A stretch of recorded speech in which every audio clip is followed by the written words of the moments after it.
Hello student, today is the next lecture of PYQ's question solving session and we are going to start the 5 marks question for basic maths. Here you are telling that it is the basic maths. It doesn't mean कि ये सिर्फ basic maths के लिए ही है. If you are having standard maths, you also have to solve this type of question because type of questions are same. Understood? Only there are some difference between standard and basic. कि standard में थोड़ा सा level high होता है, otherwise type of question is same. तो आप अगर basic maths के question भी solve करेंगे तो कोई problem नहीं है. और जो basic maths के student हैं, they have to solve standard maths question also. तो start करते हैं आज ये first question. It is prove that the length of tangent drawn from an external point to a circle are equal. ये आपको पता है कि it is the part of theorem. तो यहां पर इसको क्या करना है? First you have to draw the circle. Length of tangent drawn from an external point. ये external point है. External point से आपको tangent draw करना है. तो ये हमने दो tangent यहां से draw कर दिया. और टेंजेंट आप सबको पता है, टेंजेंट जो सर्कल को सिर्फ एक पॉइंट पे कांटेक्ट करता है. So this is the tangent. यहाँ पे आप इसको सेंटर बोल दो. हमें यहाँ प्रूफ क्या करना है? If it is A and B, तो प्रूफ क्या करना है?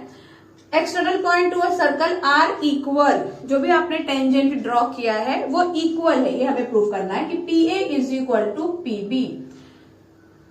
P A is equal to P B. तो आप क्या करेंगे? यहां पर पहले लिखेंगे टू प्रूफ और गिवन. ये सब कुछ तो आपको लिखना ही है, लेकिन मैं यहां नहीं लिख रही हूँ क्योंकि बोर्ड छोटा है. अगर वो लिख के बैठूंगी तो वीडियो और अननेसेसरली वीडियो का जो टाइम है वो ज्यादा हो जाएगा. तो लेकिन आपको वो सारा कुछ लिखना है. मैं सिर्फ टू प्रूव लिख रही हूँ. To prove is A P is equal to BP बोल दो या पीबी बोल दो. तो ये हमें प्रूफ करना है. अब यहाँ पर हम एक कंस्ट्रक्शन करेंगे. इसको आप ओ ले लो और हम ये लाइन ज्वाइन कर रहे हैं. So you have to write here construction. क्या कंस्ट्रक्शन किया हमने? Join OP. ये ज्वाइन हो गया. अब ये दोनों ट्रायंगल में हम कंपेयर करेंगे. हमें प्रूफ क्या करना है? एपी और पीबी इज इक्वल. जब आप इन दोनों ट्रायंगल को कंपेयर करते हो तो अभी proof is in triangle O A P and triangle OBP. ये दोनों ट्रायंगल में जब हम कंपेयर करेंगे तो हमने क्या देखा कि OA is equal to OA, OA is equal to OB, OA is equal to OB. And why it is equal? Because this is the radius of same circle. तो यहाँ पे आपको लिखना है ये चीज, radius of same circle. Then next OA is equal to OB हमने लिख दिया. Next we can write OP is equal to OP. OP is equal to OP. It is the common side. और उसके बाद ये एंगल 90 डिग्री होगा क्योंकि radius is perpendicular on tangent. तो वो लाइन भी हम यहाँ लिखेंगे, यहाँ लिख देंगे हम. आपको इसके नीचे ही लिखना है, लेकिन मैं नहीं लिख रही हूँ तो आपको फिर वो दिखेगा नहीं. Angle OAP is equal to angle OBP. जिस पॉइंट पे एंगल बनता है वो पॉइंट बीच में होना चाहिए, ये भी आप सबको पता है. It is 90 degree. ठीक है. देयरफॉर क्योंकि हमने 3 चीजें प्रूव कर दी हैं और अगर 90 डिग्री वाला कॉन्सेप्ट है तो आपको RHS ही लिखना है. By RHS, right angle hypotenuse side test. So triangle OAP and OBP. OAP is congruent triangle OBP by RHS, right angle hypotenuse side test. ये दोनों अगर congruent हो गए, now it is congruent, so we can say that AP is equal to BP. तो यहाँ लिखो therefore side AP is equal to BP CPCT. हो गया. ठीक है, प्रूव हो गया. समझ आ गया. ये क्वेश्चन भी बहुत इंपॉर्टेंट है, आपको इसको अच्छे से प्रैक्टिस करना है और ये कैसे लिखना है बस उस पे ध्यान दो. Okay, now the next from a point on the ground, it is question number 2. From the point on the ground the angle of elevation. इसके पहले के क्वेश्चन में भी हमने डिस्कस किया है कि जब भी ऐसे लेंथी क्वेश्चन आते हैं तो आपको पूरा क्वेश्चन पढ़ते नहीं बैठना है, क्योंकि ये कुछ नया नहीं है आपके लिए. आप ये समझिएगा कि इसमें राइट एंगल ट्रायंगल बनना है, ठीक है. तो आप सीधे ड्रॉ करना स्टार्ट करो. From a point on the ground, ये ग्राउंड है, ग्राउंड में एक पॉइंट होगा.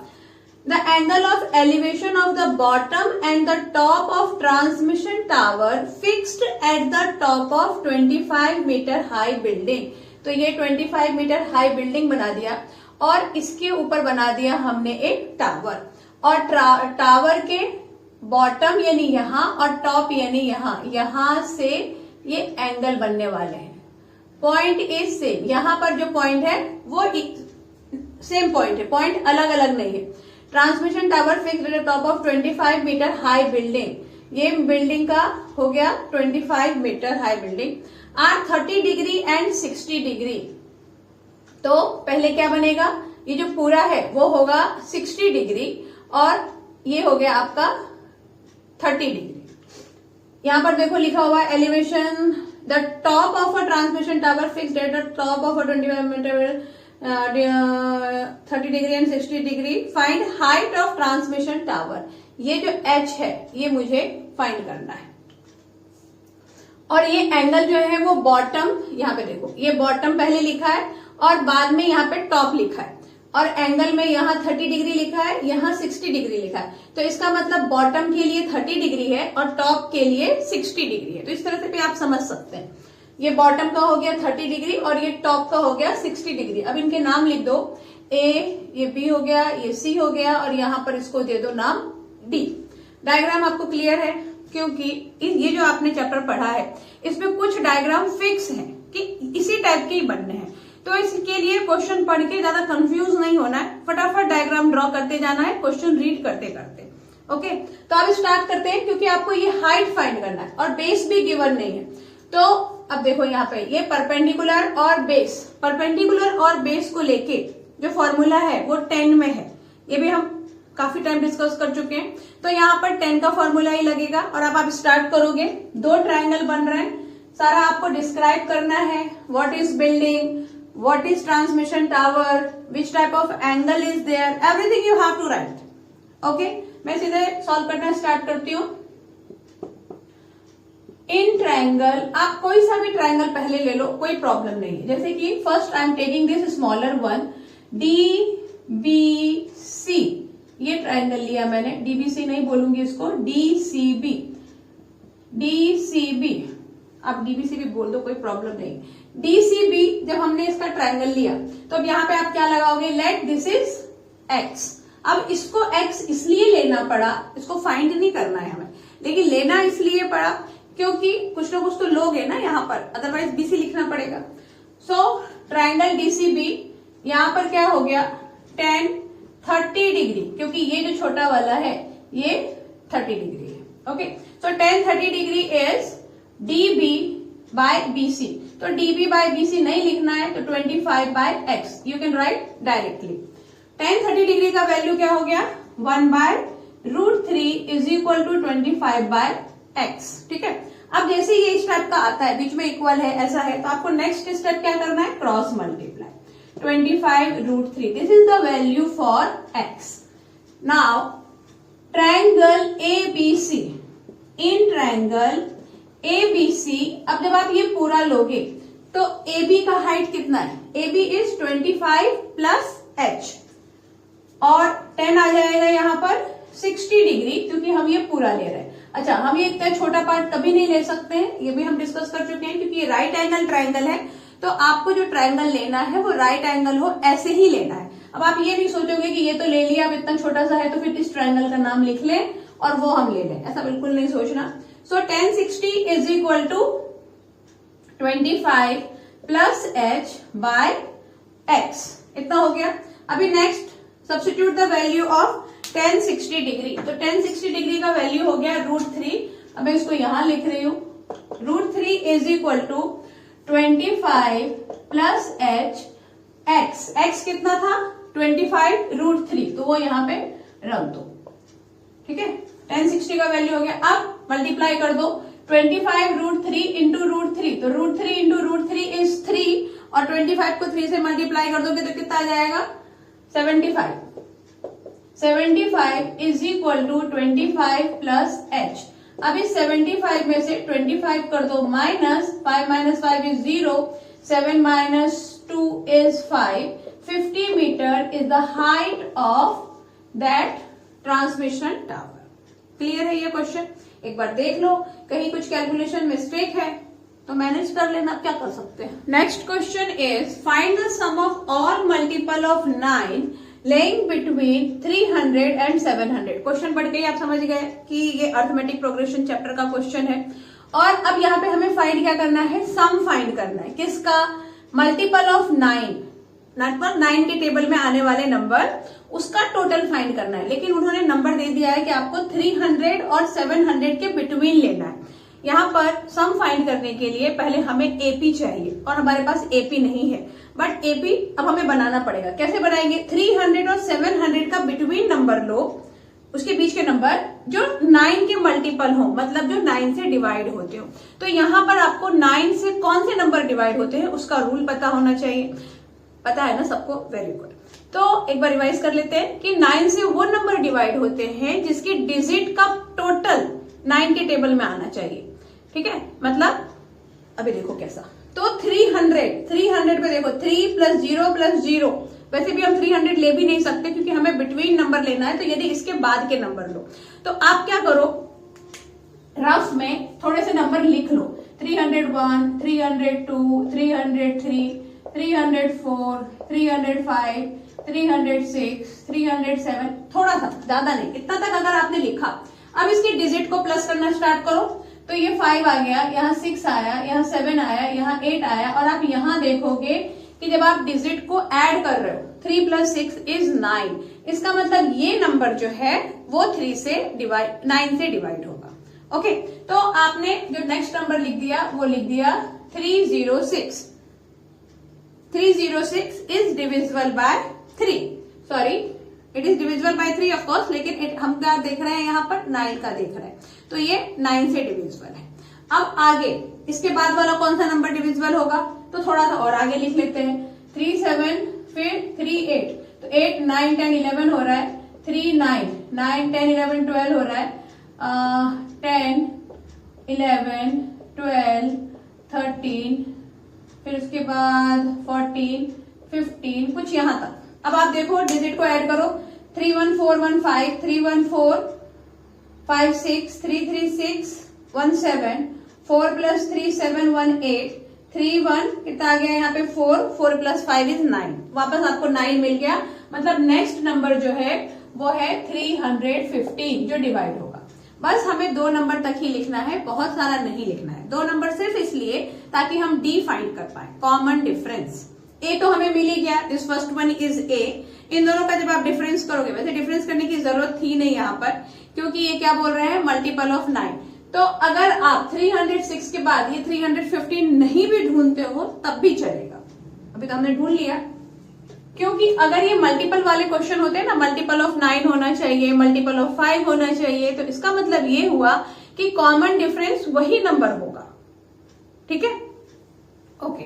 Now the last one. अब यहाँ पर क्योंकि आपको सम फाइंड करना है तो लास्ट नंबर भी पता होना चाहिए हमें। लास्ट नंबर की क्यों जरूरत पड़ेगी अभी आपको मालूम पड़ेगा।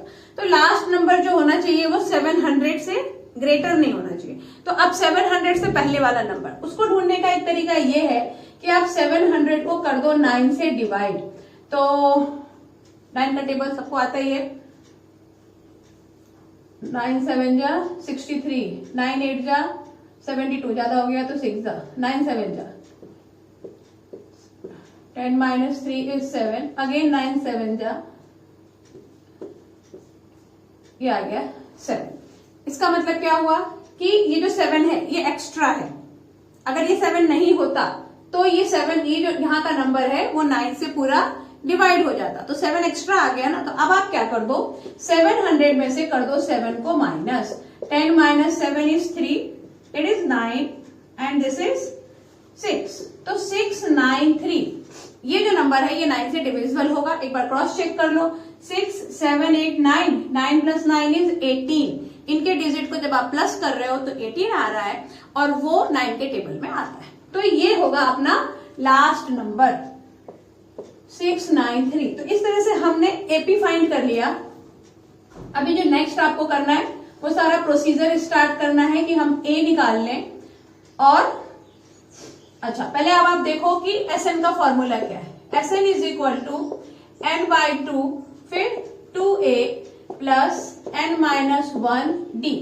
मतलब यहां पर बार बार आपको n की जरूरत है और यहां इन्होंने बताया नहीं है कि 300 और 700 के बीच में कितने टर्म ऐसे आएंगे जो 9 से डिविजिबल होंगे। तो पहले तो हमें वो पता करना पड़ेगा, इसके लिए ही हमें ये लास्ट टर्म चाहिए था।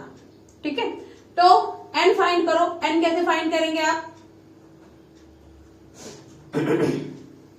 n फाइंड करने के लिए हम क्या कर सकते हैं?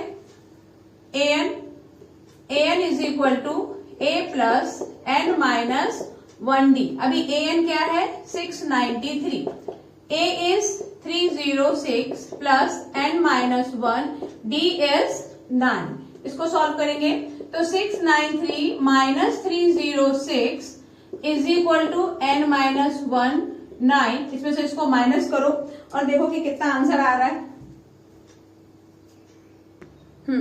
तो कर लिया सबने कैलकुलेशन। 693 minus 306 is 387। फिर आप क्या करोगे? ये 9 यहाँ इसके साथ मल्टीप्लाई में है तो इसको डिवाइड करोगे। 387 is divided by 9 will give you 43। n-1 उधर है, वहां से 1 को लेकर आओ तो 43 plus 1 is n, that is 44। तो ये हमको n मिल गया। अब हमें टोटल फाइंड करना है। तो टोटल फाइंड करने का एक तरीका है, या तो आप ये फॉर्मूला लगा दो, या हमारे पास एक और तरीका है that is n/2 first term plus last term. Last term को अगर मैं an बोल दूं n/2 a प्लस an। इससे भी आप कर सकते हैं, इससे भी कर सकते हैं। ये इसलिए सिखाया जाता है कि कितनी बार अगर हमें लास्ट टर्म नहीं पता हो तो आप ये वाला अप्लाई करेंगे, बट इस क्वेश्चन में हमें लास्ट टर्म पता है तो फिर हम वो वाला अप्लाई कर सकते हैं, दैट इज बेटर। अब मैं उसको यहां पर सॉल्व कर देती हूँ। तो एसएन कितने टर्म का, कितने टर्म है टोटल? 44 टर्म है, यानी हम S44 फाइंड कर रहे हैं। 44/2 और ब्रैकेट में आप क्या लिखोगे? ब्रैकेट में आप लिखोगे a is 306 and plus an is 693। ये कैंसिल हो जाएगा 22 और यहाँ पे आ जाएगा 22 और इसको जब आप ऐड करोगे तो 6 + 3 इज 9, 9, 9, बहुत सारे 9 आ गए। 22 को इस 999 से कर दो मल्टीप्लाई और आपको यहाँ पर आंसर मिल जाएगा। Now question number 4, the 26th 11 and the last term of an AP are 0, 3 - 1/5। तो पहले तो फटाफट लिखने की गिवन क्या है। गिवन है आपको A26 is 0 and A11 is 3 और ये जो लास्ट टर्म है, तो लास्ट टर्म हमको पता नहीं है ना कि n कितने हैं, टोटल नंबर ऑफ टर्म कितना है, तो लास्ट टर्म क्या होगा? an। ये आपको an is also given that is -1/5। ठीक है, आगे क्या दे दिया है? Find common difference.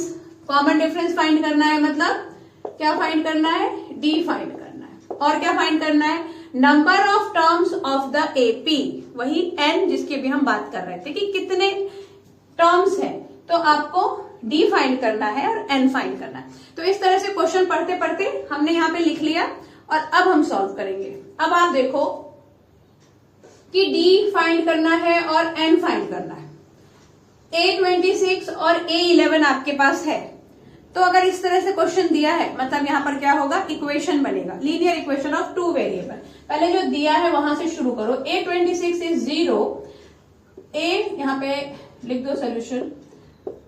A26 is 0। अभी A26 को क्या लिख सकते हैं हम? A + 25D is 0। It can be equation number 1।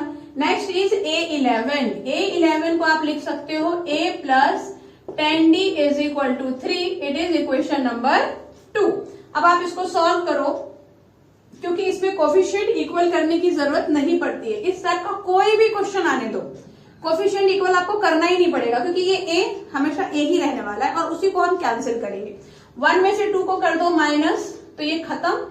25 minus 10 कितना आ गया 15 और यहां आ गया आपके पास -3 15d इज इक्वल टू -3। तो यहां से d आपको मिलेगा -3/15 और d मिलेगा आपको -1/5। कितनी बार आप लोग ये मिस्टेक करते हैं कि 15/3 लिख देते हैं, ऐसा नहीं कर रहा। जो यहाँ लिखा है उसको ऊपर लिखो, जो यहां से जाएगा वो डिनोमिनेटर में आएगा। तो d आ गया आपका, जो हमें d फाइंड करना था। नेक्स्ट, अच्छा इसमें लिखा ही नहीं है कि आप a फाइंड करो, तो अब आपको ये d की वैल्यू इक्वेशन 1 या 2 में सब्स्टिट्यूट करने की जरूरत नहीं है। अगर लिखा होता फाइंड AP, तो फिर हम यहां से क्या करते, सब्स्टिट्यूट करते, तो फिर हमें a मिल जाता और फिर उसमें d प्लस कर करके हम पूरा अपना AP रेडी कर लेते। लेकिन यहां हमें ऐसा नहीं करना है। नेक्स्ट, n फाइंड करना है। an दिया हुआ है, n फाइंड करना है। अच्छा, लेकिन a तो फाइंड करना पड़ेगा ना, क्योंकि n फाइंड करना है। तो अभी d को सब्स्टिट्यूट करना ही पड़ेगा। इक्वेशन 1 में सब्स्टिट्यूट करो, यहां लिख देती हूं, substituting the value of d in equation 1। मैं लिख नहीं रही हूं, आप खुद ही समझ जाओ और अपनी बुक में लिखो। 25 d के प्लेस पे क्या लिखेंगे, -1/5 इज इक्वल टू 0। ये आपको मालूम है कि d का वैल्यू आप 1 और 2 कहीं पर भी सब्स्टिट्यूट कर सकते हैं, आपकी मर्जी है। 5 5 25, ये देखो माइनस है, इसको भूलना नहीं, plus minus minus, so a is 5। Now the first term we got 5, d is -1/5। अब ये n को फाइंड करने का प्रोसीजर स्टार्ट होगा और जरूरत पड़ेगी हमें इस an की। an दिया हुआ है तो किसका फॉर्मूला लगेगा, an का ही फॉर्मूला लगेगा। an इज इक्वल टू क्या है formula, a plus n-1 d। अभी an is given, that is -1/5। अच्छा, an और d दोनों सेम ही है, वाह स्ट्रेंज। एक बार चेक करो कहीं कैलकुलेशन मिस्टेक तो नहीं हो रहा, देख लेना। Is equal to a is 5, n हमको नहीं पता है और यहां पे हमने लिख दिया -1/5। अब ये 5 इधर आ गया, तो सॉल्व करेंगे आगे कि क्या होता है। तो कैलकुलेशन स्टार्ट करो। -1/5 और ये 5 इधर आया, ये भी हो गया -5 is equal to n-1 and it is multiply by -1/5। अब यहाँ पे क्या करेंगे आप, इसको इससे मल्टीप्लाई करेंगे, सो माइनस माइनस कुछ नहीं होगा, 5 5 25 by 5 is equal to n-1 and in the bracket it is 1/5। यहाँ आ गया ये -26 बाय 5 और ये जो n-1 के पास -1/5 है, इसको इधर लेकर आओ तो इसका रेसिप्रोकल हो जाएगा। और ये जो माइनस है और ये माइनस, अगर आप इसको भी माइनस में लेकर आते हैं तो माइनस माइनस प्लस होने वाला है, ये कैंसिल हो जाएगा और ये आएगा 26 इज इक्वल टू n-1। -1 को इधर लेकर आओ, 26 plus 1 is n, so 27 is equal to n। मिल गया हमको टोटल नंबर ऑफ टर्म्स, मिल गया हमको d, हमने a भी फाइंड कर लिया और ये क्वेश्चन इस तरह से सॉल्व हो गया। AP के काफी सारे क्वेश्चन हमने ये 4-5 लेक्चर में कवर कर लिए। इसके अलावा किसी टाइप का क्वेश्चन नहीं आएगा। अगर आप इतना भी प्रैक्टिस करते हैं तो बहुत। In a circle of radius 35 centimetre and arc subtend an angle of 90 degree at the centre. बस देख के फटाफट ड्रॉ करना स्टार्ट करो। There is a circle, circle है तो सेंटर होगा ही, और arc subtend and angle of 90 degree, इसको हम आर्क बोलते हैं। ये सर्कल थोड़ा टेढ़ा लग रहा है, वो आप मैनेज कर लेना, बहुत टेढ़ा हो गया ये भगवान। इसको थोड़ा सीधा करने का मैं ट्राई करती हूँ last. Okay, arc, it is arc eight the centre making angle 90 degree. ये हो गया 90 डिग्री का angle. Find the area of the minor segment. अब यहाँ पे सेक्टर नहीं बोल रहे हैं, यहाँ पे सेगमेंट बोल रहे हैं। तो सेगमेंट के लिए आपको क्या बनाना पड़ेगा, कॉर्ड बनाना पड़ेगा। और कॉर्ड भी आपको पता है कि कैसा होता है, ये अगर इस तरह से बना, this is the chord. Minor segment formed by the corresponding chord, बता भी दिया है इन्होंने भाई कि कॉर्ड से जो माइनर सेगमेंट बनेगा, this one is the minor segment. इसका मुझे एरिया फाइंड करना है, ठीक है। तो नाम लिख दें ABO और यहाँ पर आपको रेडियस दिया था, इट इज 35, क्योंकि ये भी रेडियस ही होगा तो it is also 35। Angle is given 90 degree. Diagram थोड़ा छोटा हो गया है, आप लोग बड़ा डायग्राम बना लेना। तो इस तरह से ये हमारे पास डायग्राम है और हमें ये segment, area of segment find करना है। ओके, तो ये भी पढ़ा हुआ है हमने कि हम कैसे क्या करने वाले हैं। पहले हम एरिया ऑफ सेक्टर फाइंड करेंगे और इस एरिया ऑफ सेक्टर में से ये एरिया ऑफ ट्रायंगल कर देंगे माइनस, तो एरिया ऑफ सेगमेंट आपको मिल जाएगा। ठीक है, अब आगे ये बात है कि यहां पर पहले हम किसका फॉर्मूला लगा देंगे, एरिया ऑफ सेक्टर का। तो अब आप सॉल्व करना स्टार्ट करो, डायरेक्ट ही लिख देते हैं। एरिया ऑफ माइनर क्या फाइंड करना है, segment. Area of minor segment is area of sector and then minus area of right angle triangle. यहां पे ये राइट एंगल ट्रायंगल इसलिए मेंशन किया क्योंकि 90 डिग्री है। मेरे डायग्राम में ऐसा आपको नहीं दिख रहा है, बट क्वेश्चन में गिवन है कि 90 डिग्री है। 90 डिग्री होगा तो राइट एंगल ट्रायंगल होगा, और राइट एंगल ट्रायंगल का एरिया का फॉर्मूला होता है 1/2 बेस इंटू हाइट। ये हमारे लिए प्लस पॉइंट है कि यहाँ 90 डिग्री दे दिया, नहीं तो थोड़ा ये लेंथी क्वेश्चन हो जाता। तो एरिया ऑफ सेक्टर आप लोग को पता ही है क्या होता है, θ/360 into pi r square. Theta is 90/360, pi की वैल्यू 22/7 और आर इज 35 स्क्वायर यानी 35 इंटू 35, और माइनस क्या कर दो, राइट एंगल ट्रायंगल का एरिया। तो राइट एंगल ट्रायंगल का एरिया क्या होगा, 1/2 बेस इंटू हाइट। अब यहाँ पर ये ध्यान दो, क्योंकि ये डायग्राम में ना दिख रहा हो, बट अगर ऐसा कुछ है तो यहाँ पे ये 90 डिग्री बनेगा। This is 35 degree radius, it is also 35 degree, sorry 35 centimetre radius है। तो ये हो गया आपका हाइट और ये हो गया बेस। यही दोनों यहाँ पे यूज होने वाले हैं। इसको आप बेस नहीं लोगे। 90 डिग्री का एंगल जिस लाइन के ऊपर बनता है ना, वही बेस होता है। ठीक है, ये एंगल इसके ऊपर बन रहा है तो this can be base and it is the height. अब यहाँ पे आपने ले लिया base is 35 and height is also 35। एक काम हो सकता है कि दोनों में से हम क्या कॉमन ले सकते हैं, 35 कॉमन ले लो ताकि 2 बार मल्टीप्लाई ना करना पड़े, और ब्रैकेट में डाल दो, इसको कैंसिल कर दो, 9 1 जा 9 4 जा, ब्रैकेट में डाल दो 1/4 इंटू 22/7 और माइनस लिख दो यहाँ पे 1/2। और अब इन दोनों को मल्टीप्लाई कर लेना बाद में, फिलहाल मत करो। देखो शायद यहाँ से कुछ मिल जाए जो कैंसिल कर दे।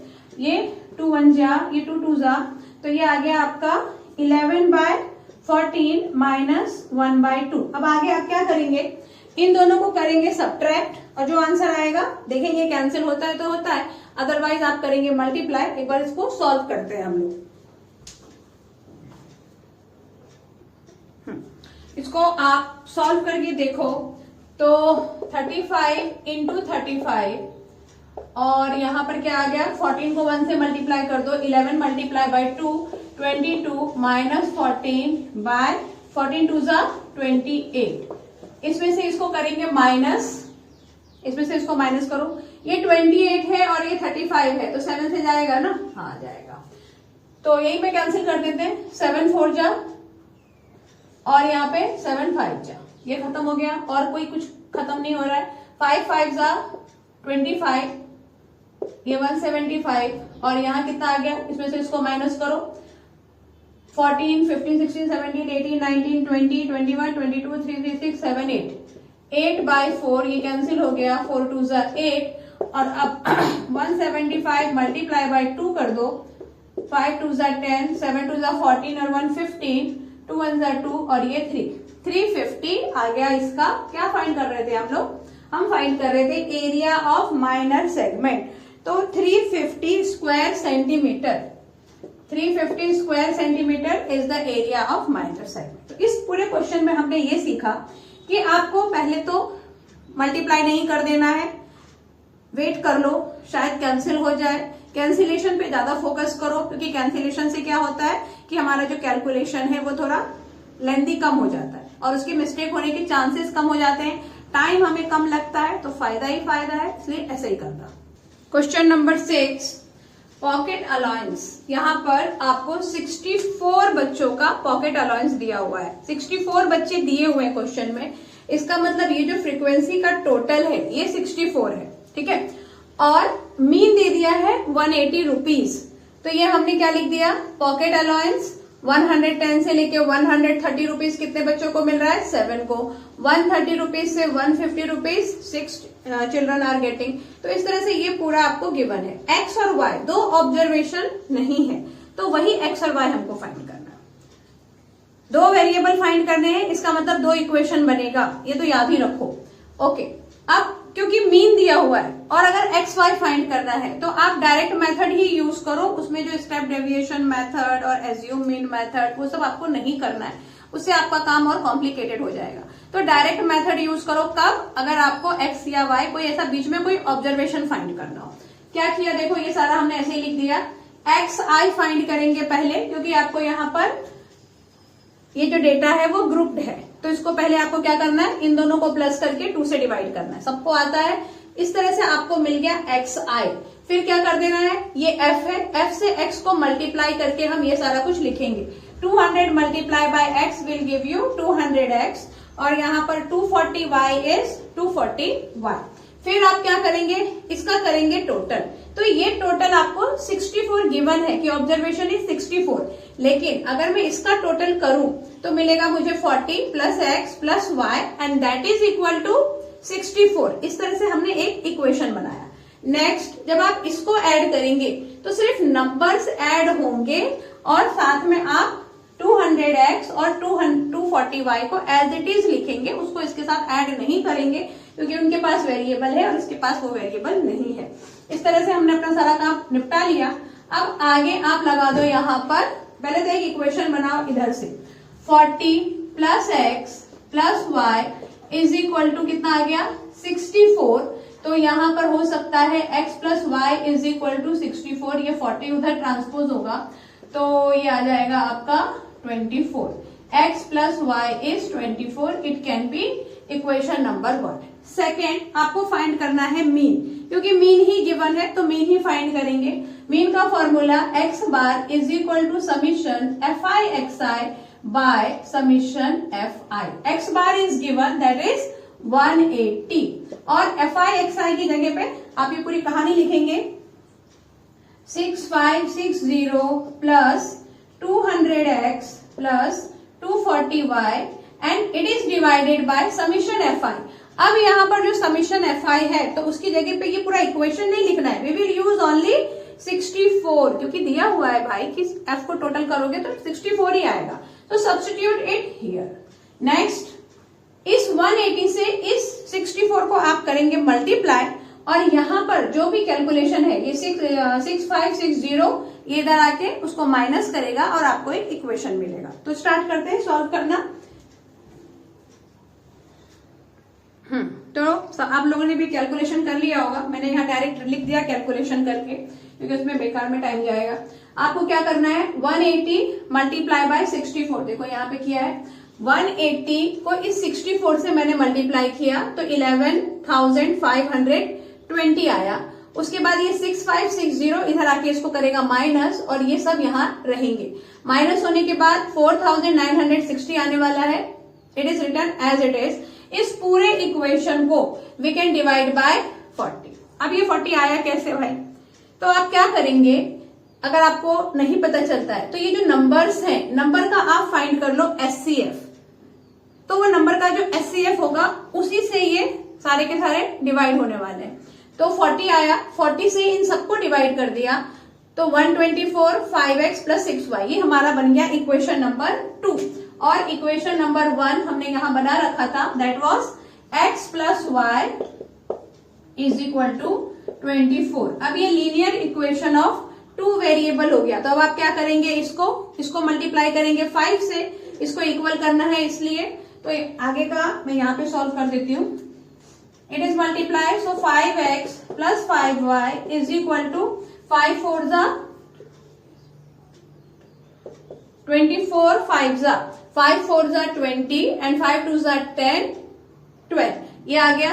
Now write this equation 5x plus 6y is equal to 24 and do the subtraction. क्योंकि इन दोनों का साइन सेम है तो इसको हम सब्ट्रैक्ट करेंगे, ये हो गया कैंसिल। यहां पे आ गया आपका माइनस y और यहां आप 120 में से 24 ये 124 है, सॉरी 124, तो 120 में से 124 माइनस करेंगे तो क्या मिल जाएगा -4, minus minus cancel, y is 4। y को सब्स्टिट्यूट कर दो, कहा जहां मर्जी आ रहा है सब्स्टिट्यूट कर दो। यहां पे अगर सब्स्टिट्यूट किया तो वो 4 इधर जाएगा, 24 माइनस 4 विल गिव यू 20। तो x का वैल्यू आ गया 20 और y का वैल्यू क्या आ गया, y का वैल्यू आ गया 4। क्लियर है ये क्वेश्चन। इस टाइप से कोई भी क्वेश्चन अगर मीन में आता है जिसमें आपको ऑब्जर्वेशन फाइंड करना है तो वो ऐसे ही सॉल्व होगा। Next, solve for x। अब यहां पर आपको x की वैल्यू फाइंड करनी है, ठीक है। तो स्टार्ट करते हैं कि कैसे सॉल्व करना है।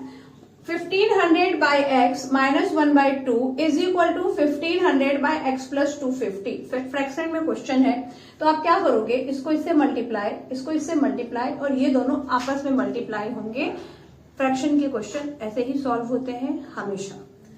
तो 15 इंटू 2 कितना आ गया, ये 15 into 30 3000 minus x by x into 2 is 2x is equal to, ये लिख दो आप 1500 बाय x प्लस 250, इतना हमने लिखा।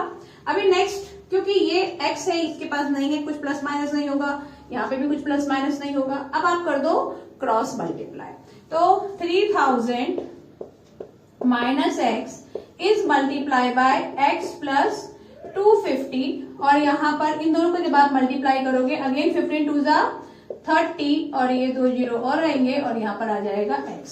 अब इसको आप मल्टीप्लाई करो, 3000 into x is 3000x minus 25 3 जा 75 और इसके आगे 1 2 3 और ये 4, 4 जीरो लगाओ, ये हो गया। इसको इससे मल्टीप्लाई किया, इसको इससे minus x into x is x square और ये प्लस माइनस माइनस, इसको जब आप मल्टीप्लाई करेंगे तो 250x और इज इक्वल टू यहाँ पर ये 3000x है।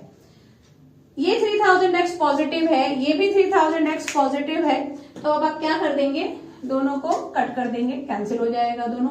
इक्वेशन को थोड़ा सेट करेंगे, तो इक्वेशन को सेट करने में देखो ये नेगेटिव है एक्स स्क्वायर और हमने पहले भी पढ़ा है कि क्वाड्रेटिक इक्वेशन में इसको नेगेटिव मत रहने दो, ये तो प्रॉब्लम। तो आप क्या करेंगे, पूरे इक्वेशन को माइनस से मल्टीप्लाई कर देंगे, तो ये आ गया आपका x square plus 250x plus 75,000 1 2 3 4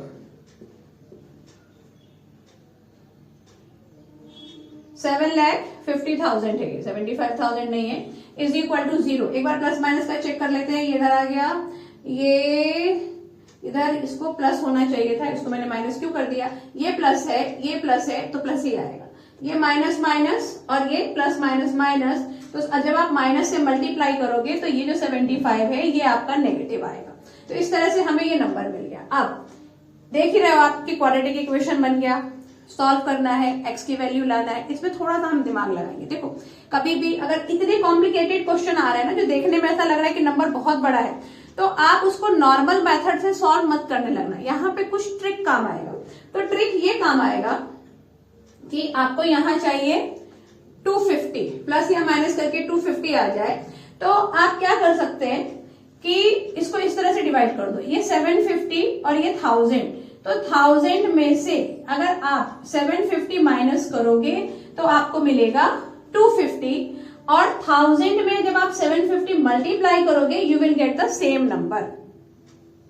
समझ आ रहा है? तो ऐसे ही कुछ ट्रिक से वो क्वेश्चन सॉल्व होगा। जो नॉर्मल मेथड है सॉल्व उससे भी हो जाएगा, लेकिन उससे बहुत ज्यादा आपको टाइम लगेगा।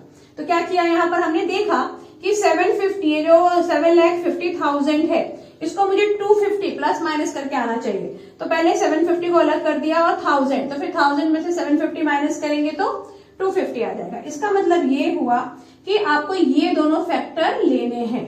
ओके, अब ये मुझे पॉजिटिव चाहिए तो 1000 शुड बी पॉजिटिव और 750 नेगेटिव होगा तो चल जाएगा।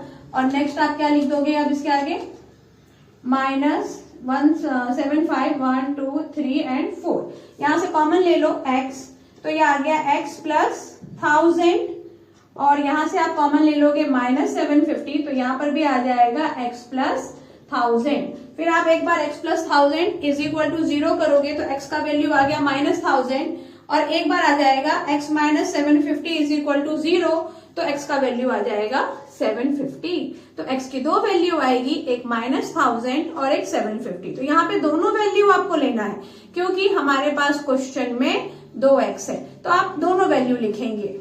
ओके,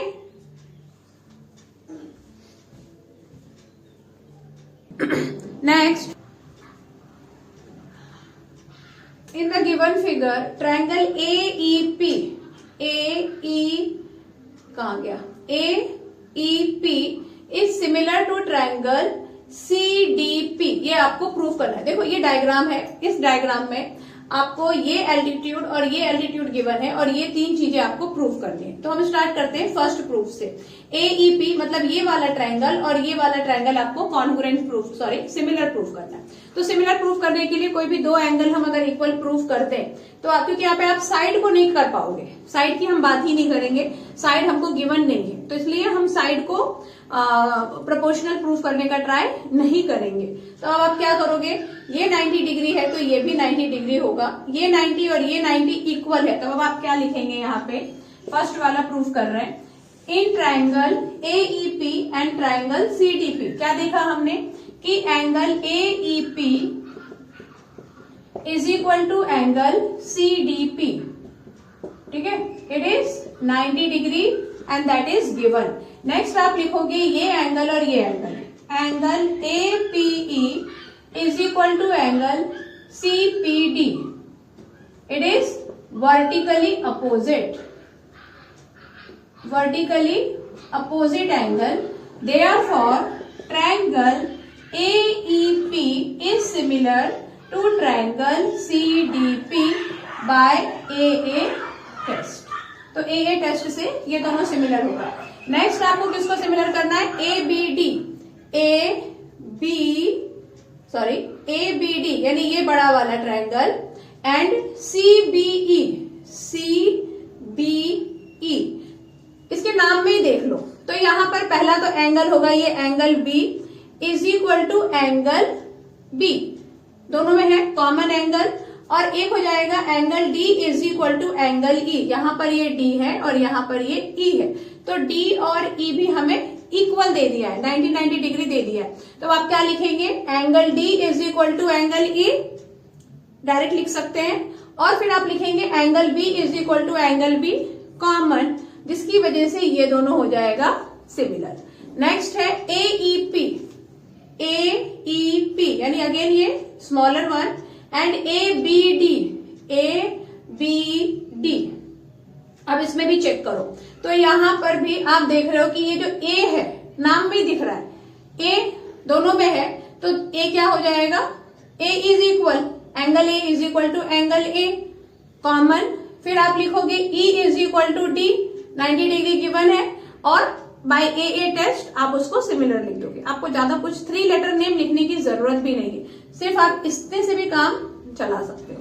तो आज के इस लेक्चर में बस इतना ही, और आगे के जो क्वेश्चन है वो नेक्स्ट लेक्चर में डिस्कस करेंगे। बहुत अच्छे से ध्यान से पढ़ाई करिए। Okay, good luck for the exam. Thanks for watching.